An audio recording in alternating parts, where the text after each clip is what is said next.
शांताकारं भुजंग सैनम पद्मनाभं सुरेशम विश्वाधारं गगन सदृशम मेघवर्णम शुभांगम लक्ष्मीकांतं कमलनयनं योगिभिः गम्यम वंदे विष्णु भवभयहरं सर्वलोकैकनाथम। मंगलम भगवान विष्णु मंगलम गरुड़ध्वज मंगलम पुंडरीकाक्ष मंगलाय तनोहरि। ओम नमो भगवते वासुदेवाय। आज का दिन आप सभी के लिए मंगलमय हो।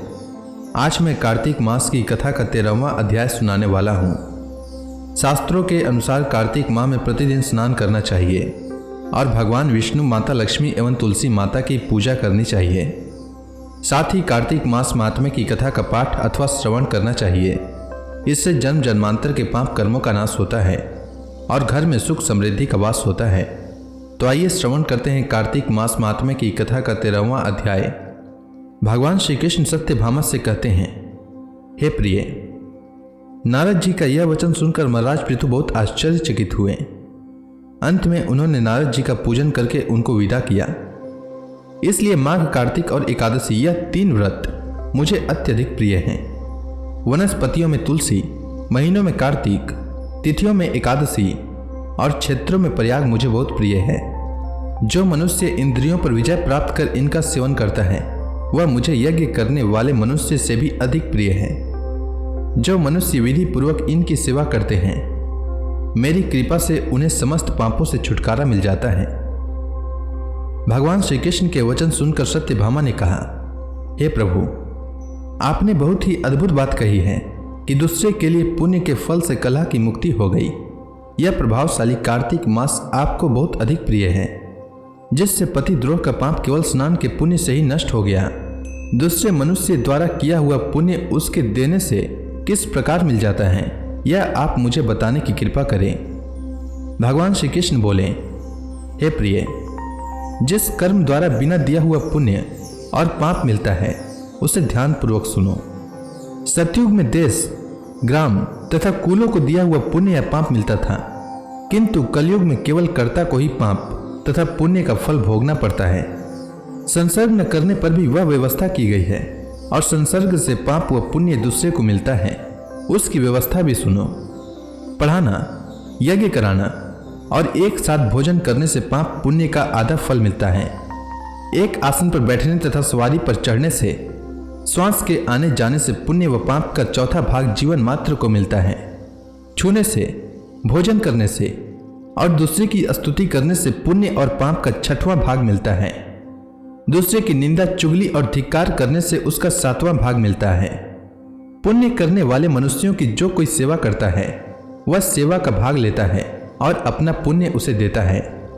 नौकर और शिष्य के अतिरिक्त जो मनुष्य दूसरे से सेवा करवाकर उसे पैसे नहीं देता, वह सेवक उसके पुण्य का भागी होता है। जो व्यक्ति पंक्ति में बैठे हुए भोजन करने वालों की पतल लांघता है वह उसे अपने पुण्य का 6वां भाग देता है। स्नान तथा ध्यान आदि करते हुए मनुष्य से जो व्यक्ति बातचीत करता है या उसे छूता है वह अपने पुण्य का 6वां भाग दे डालता है। जो मनुष्य धर्म के कार्य के लिए दूसरों से धन मांगता है वह पुण्य का भागी होता है। ठीक उसी प्रकार जिस प्रकार की दान करने वाला पुण्य का भागी होता है। जो मनुष्य धर्म का उपदेश करता है और उसके बाद सुनने वाले से याचना करता है वह अपने पुण्य का 6वां भाग उसे दे देता है। जो मनुष्य दूसरों का धन चुराकर उससे धर्म करता है वह चोरी का फल भोगता है और शीघ्र ही निर्धन हो जाता है। और जिसका धन चुराता है वह पुण्य का भागी होता है। बिना ऋण उतारे जो मनुष्य मृत्यु को प्राप्त होता है उनको ऋण देने वाले सज्जन पुरुष पुण्य के भागी होते हैं। शिक्षा देने वाला, सलाह देने वाला, सामग्री को जुटाने वाला तथा प्रेरणा देने वाला यह पाप और पुण्य के 6ठे भाग को प्राप्त करते हैं। राजा प्रजा के पाप पुण्य के षष्ठांश का भोगी होता है। गुरु शिष्यों का, पति पत्नी का, पिता पुत्र का, स्त्री पति के लिए पुण्य का 6ठा भाग पाती है। पति को प्रसन्न करने वाली आज्ञाकारी स्त्री पति के लिए पुण्य का आधा भाग ले लेती है। जो पुण्यात्मा पराये लोगों को दान करते हैं वह उनके पुण्य का 6ठा भाग प्राप्त करते हैं। जीविका देने वाला मनुष्य जीविका ग्रहण करने वाले मनुष्य के पुण्य के 6ठे भाग को प्राप्त करता है। इस प्रकार दूसरों के लिए पुण्य अथवा पाप बिना दिए भी दूसरे को मिल सकते हैं, किंतु यह नियम जो कि मैंने बतलाए हैं एक कलयुग में लागू नहीं होते। कलयुग में तो एकमात्र कर्ता को ही अपने पाप व पुण्य भोगने पड़ते हैं। इस संबंध में एक बड़ा पुराना इतिहास है जो कि पवित्र भी है और बुद्धि प्रदान करने वाला कहा जाता है। उसे ध्यान पूर्वक सुनो। भगवान श्री कृष्ण ने आगे कहा, पूर्व काल में अवंतीपुरी में धनेश्वर नामक एक ब्राह्मण रहता था। वह रस, चमड़ा और कंबल आदि का व्यापार करता था। वह वैश्यागामी और मद्यपान आदि बुरे कर्मों में लिप्त रहता था। चूंकि वह रात दिन पाप में रत रहता था, इसलिए वह व्यापार करने नगर नगर घूमता था। एक दिन वह क्रय विक्रय के कार्य से घूमता हुआ महिष्मतीपुरी में जा पहुंचा, जो राजा महिष ने बसाई थी। वहां पाप नाशनी नर्मदा सदैव शोभा पाती है। उस नदी के किनारे कार्तिक का व्रत करने वाले बहुत से मनुष्य अनेक गांवों से स्नान करने के लिए आए हुए थे।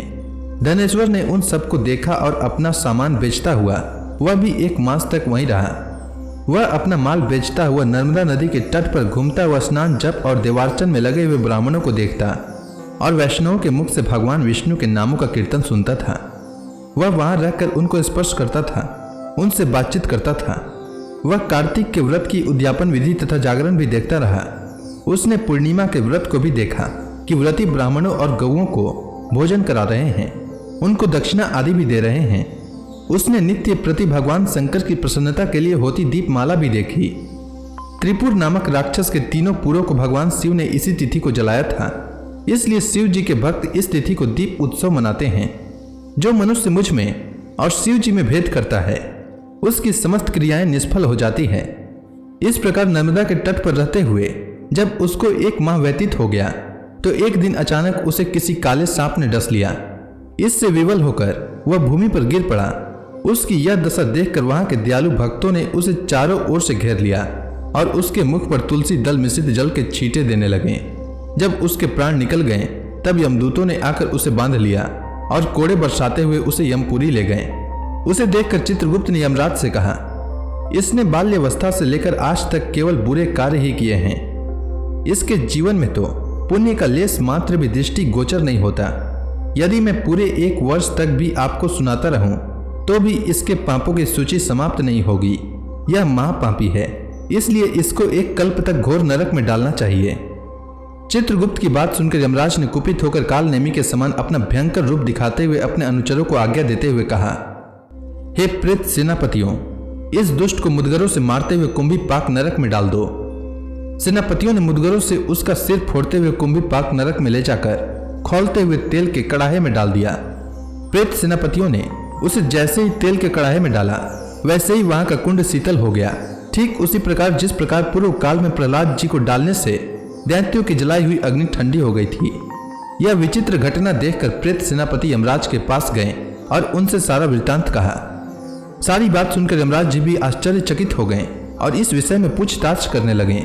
उसी समय नारद जी वहां आए और यमराज से कहने लगे, सूर्य नंदन, यह ब्राह्मण नरकों का उपभोग करने के योग्य नहीं है। जो मनुष्य पुण्य कर्म करने वाले लोगों का दर्शन, स्पर्श और उनके साथ वार्तालाप करता है, वह उनके पुण्य का 6वां अंश प्राप्त कर लेता है।